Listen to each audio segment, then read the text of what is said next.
নমস্কার, আমি Anwesha. Novel nook চ্যানেলে আপনাদের সবাইকে স্বাগত। আশা করি আপনারা সবাই ভালো আছেন। আমি চলে এসেছি আজকে একটা নতুন ভিডিও নিয়ে। আমি আজ আপনাদের সাথে একটি বই নিয়ে কথা বলবো।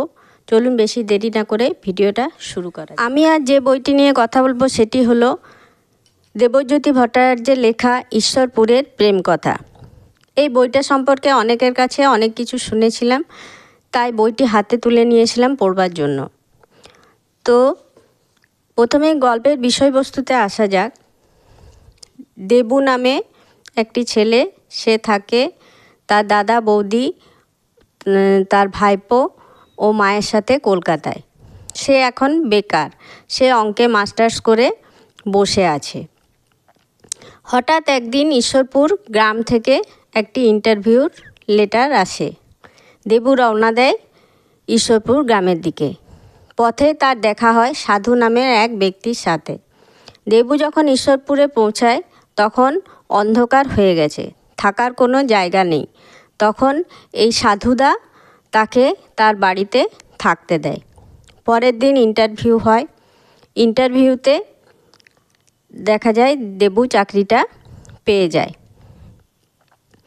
এরপর ওই সাধুদা তাকে সাধুদার যে বাগান বাড়ি ছিল সেই বাগান বাড়িতে থাকবার ব্যবস্থা করে দেয়।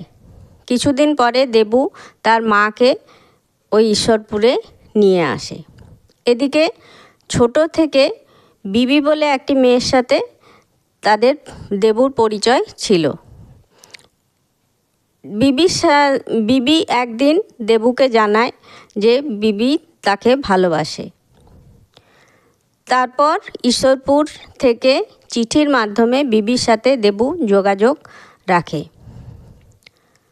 বিবি কিন্তু চায় না যে দেবু ঈশ্বরপুরে থাকুক, সে চায় গবেষণার কাজ নিয়ে সে আর দেবু চলে যাবে সিঙ্গাপুরে এবং সেখানেই তারা সংসার পাতবে। কিন্তু দেবু আস্তে আস্তে জড়িয়ে পড়ে এই ঈশ্বরপুর গ্রামের সাথে। সে ভালোবেসে ফেলে গ্রামটিকে।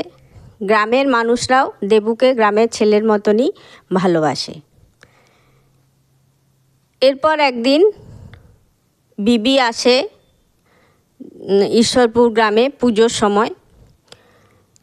তখন বিবি দেখতে পায় যে দেবু আর সেই শহুরে ছেলেটি নেই, সে আস্তে আস্তে বদলে গেছে, গ্রাম্য ছেলেতে রূপান্তরিত হয়েছে। এ সকল বিবির ভালো লাগে না।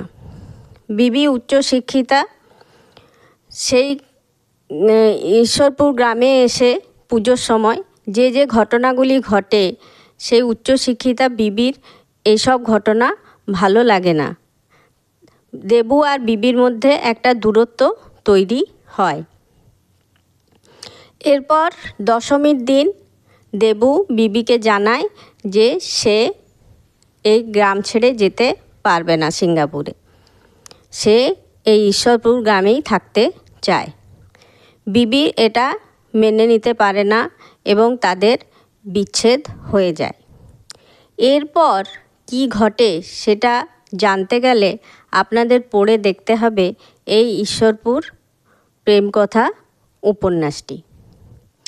এরপর জানাই যে আমার উপন্যাসটি কেমন লেগেছে। বইটি আমার অসাধারণ লেগেছে। গল্পের প্লট, গল্প বলার ধরন সব কিছুই খুব অসাধারণ। গল্পটি আপনাকে প্রথম থেকে শেষ পর্যন্ত বেঁধে রাখে। একটি পেজ টার্নার উপন্যাস। আপনারা যারা এখনও পড়েননি আপনারা পড়ে দেখতে পারেন। চোখ বন্ধ করে আপনারা বইটা কিনে ফেলতে পারেন। বইটা পত্রভারতী থেকে প্রকাশিত। বইটির বর্তমান মূল্য